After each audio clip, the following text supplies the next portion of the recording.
Pizza. Let's talk about it.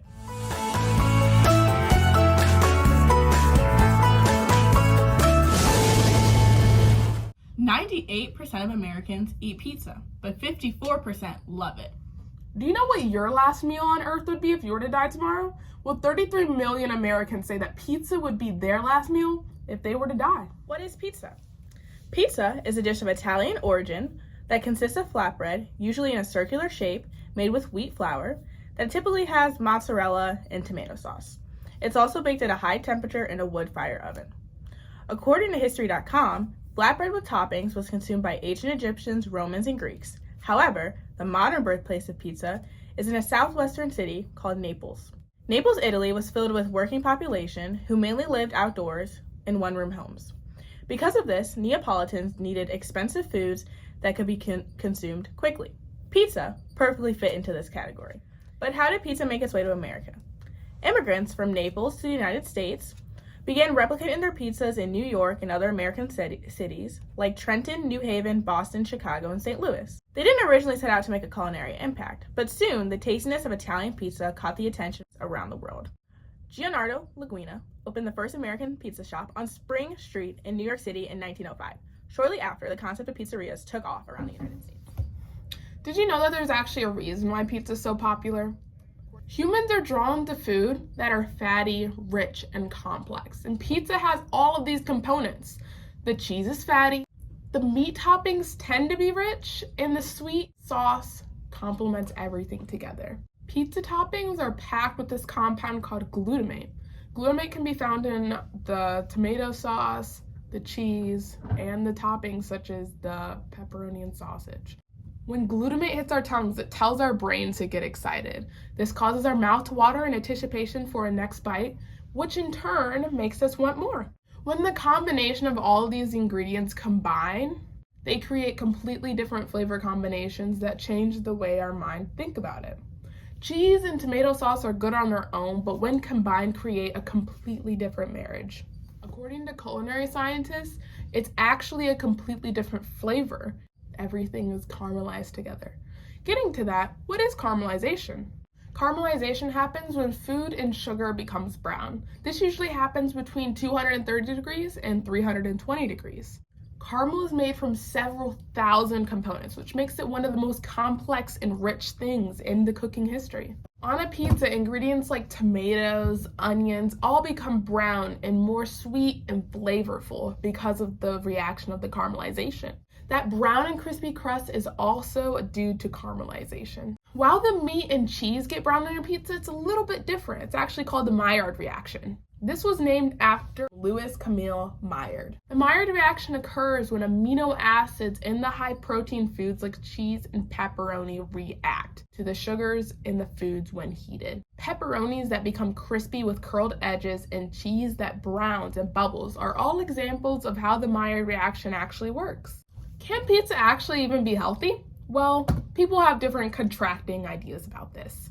Because of the tomato sauce in the recipe, regular eaters of this meal have a lower risk of developing cardiac illness, according to research. The tomato sauce ingredient is high in lipocene, which is an antioxidant linked to cardiac health, according to different research studies.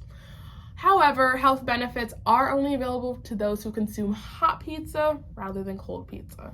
So unfortunately, if you're a fan of late night pizza, at least just heat it up, Hot pizzas are arguably a really good source for lipocene. Hence, the consumer seeking to improve their cardiac health should go for the hot pizzas. Another important health benefit is actually potentially reducing the risk of cancer. Pizza? Yeah. The tomato sauce added to the pies not only helps the prevention of cardiac conditions, but it can also prevent the multiplication of cancer cells. A section in the medical experts argue that eating pizza at least once a week may reduce the chances of getting stomach, colon, mouth, prostate, esophageal, and lung cancer specifically. With increasing numbers of cancer patients, pizza could be a recommendation as a preventative measure. Even though the consumption of pizza has increased tremendously in the past few decades, there still are health concerns about overconsumption. Critics state that although pizza does have some health benefits, as described earlier in the video, the heavy overconsumption might be counterproductive. So just be mindful of how much you eat.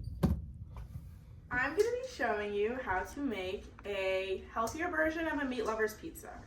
So, essentially what that means is that we're going to make a 2-ingredient crust, a healthy sauce, and then a spin on some traditional meat lovers ingredient toppings.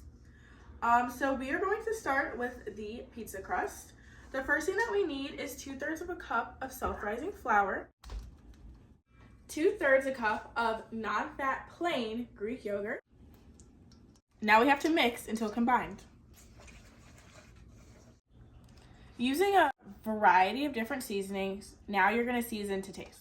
So we're going to start with some ground red pepper or cayenne. Just a little bit is okay. Ground oregano. Onion powder.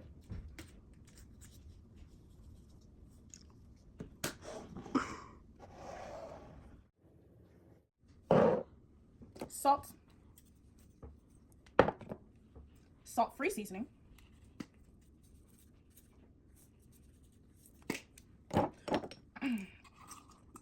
Some basil leaves. And cilantro. And then we're just gonna mix these in. So now we have a lightly floured surface, and then I put the dough on top of the surface. I'm gonna take a piece of parchment or wax paper, and we're gonna place it on top of the dough. Then we're gonna take a rolling pin. Make sure that you flour your rolling pin so there's no issue with stickiness, especially if you're doing it without the wax or parchment paper. And we're just gonna roll it out until it's about 1/4 inch thick.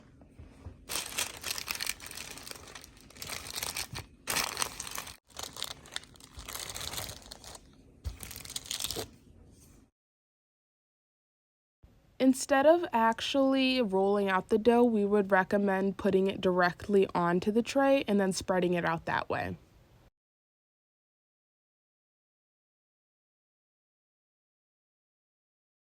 Okay, so we are back with the finished pizza dough. Not baked, but all rolled out. So what we did is after we rolled it out, we opted for a more rectangular shape. We put it onto our cooking sheet. Basically what we did is we laid down a sheet of foil and sprayed it with a nonstick cooking spray. And now let's get into the sauce. So what we did is we went to the store and we found a pasta sauce that could also be used as a pizza sauce. I would just recommend going to the store and getting something with few ingredients, no added sugars, and also taking a look at the nutrition label. This sauce is 80 calories. The ingredients are like tomatoes, olive oil, onions, basil, salt, garlic, black pepper, and oregano. And this is just like a healthier alternative to a pizza sauce that you'd normally get from a pizza place. We also have turkey pepperoni. This pepperoni is 70 calories. Actually a little less than that because we're not using 16 slices of pepperoni on this piece of dough. So it's gonna be less than 70 calories. Now we have turkey bacon. This is about 30 calories for 1 slice. Again, it's just a little bit of a healthier alternative compared to just regular bacon. Now we have this Italian sausage. It's 190 calories per serving. The cheese is the most important part of a pizza. We got some reduced fat cheese that we will be putting on this pizza. And this mild white cheddar is 110 calories per 1/4 cup. And this is 90 calories per 1/4 cup.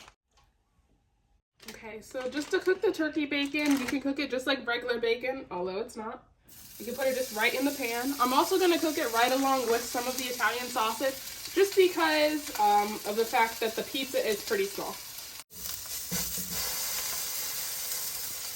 The good thing about cooking sausage is that you don't need to add extra oil to the pan because the oil from the sausage created its own grease. So adding the pizza sauce on, make sure you pat the bottom of your jar just to break the seal at the top for it to open a little bit easier. I always recommend spreading out your sauce with a spoon on the round side on the bottom just so you don't puncture anything. So just scoop out some sauce and lay it right on the dough. And just use the bottom of the spoon to gently smooth it out. I personally am not a fan of a crust, so I spread the sauce all the way to the edge. So just lay the pizza toppings on there generously. Because they are a little bit more low calorie and this is a smaller serving, it's okay to do that. If you don't like as many toppings, that's also okay. Make sure you don't overpile it to the point where the dough underneath isn't gonna cook. You just add some of the sauces on there on top as well. And then this kind of counts for both the ham and the bacon. I just put some thick cut mild white cheddar on top just to glue all the ingredients together, and it's ready to go right into the oven. We collectively decided to make another pizza with the same ingredients, just with double the portion, just so we could use the serving sizes for each of the toppings on top of the larger pizza, but everything else was the same. If you double the recipe, the pizza will look a little more something like this, and then you just put it in the oven at 400 degrees for about 13 minutes for this size. We all know about the 3 most popular pizza chains in America. So our large pizza cost about $7.20 to make. So that was the second one that we showed you where we doubled the recipe. That was about $7.20 to make. At Domino's, that same pizza would be $17.99. At Pizza Hut, it'd be $18.99.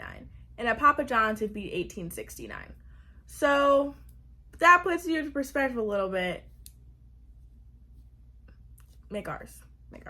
It was also delicious. We can both say for sure that pizza was really good. A lot better than what we originally expected going into it. So I will have to say, of course, a pizza place stuff is going to be expensive. If you buy anything out, it's probably going to be more expensive than if you make it at home, because of course they have to pay for labor costs, stuff like that. Of course they have to get an upcharge on that. But another thing to also think about is the nutrition. So when you're making everything at home, obviously you have complete control over what goes into it. So making sure to get pasta sauces that meet your needs and don't have excess sugar that is just gonna drive your blood pressure or blood sugars up might be helpful. Another thing to think about with the other pizza places is the calorie intake. So for a Domino's pizza, it looks like one slice is 330 calories. For Pizza Hut, one slice is 390 calories, and then Papa John's is 380 calories. So all around the same range. Obviously, Domino's is a little bit less caloric, but also, so more calories, less calories doesn't necessarily mean more or less healthy, so it's important to look at the other facts. Here is the finished product of the large pizza. So this is basically just a doubled recipe of what we showed before. With a little couple alterations, but it's all the same. Honestly, add what you want and what you feel comfortable with. Here's just a calculation of all of the calories that are included in this meal. Remember, think back to the other pizzas. They were around 300 to 400 calories per slice. Okay, so the crust of the pizza is 100 calories. The sauce is 80. The mild white cheddar is 110. Then the Mexican blend is 90. The Italian sausage is 190. The bacon is 30 calories per slice. We only had one slice of bacon on this pizza. And then the pepperoni was 70 for 16, which is about the number that we put on here. And then we're going to divide this number by 8 slices, just because the large pizzas at the other chain restaurants were per 8 slice and no large pizza. So that brings it to 83.75 calories in one slice of this gorgeous, amazing pizza. So it's also better to make it. Make it.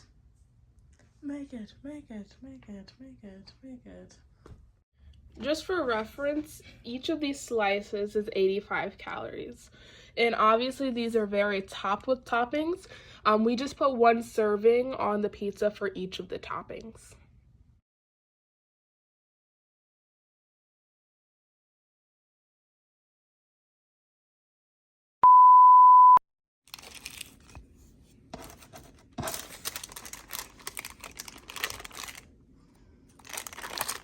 This is gonna be a hot one. This picture of it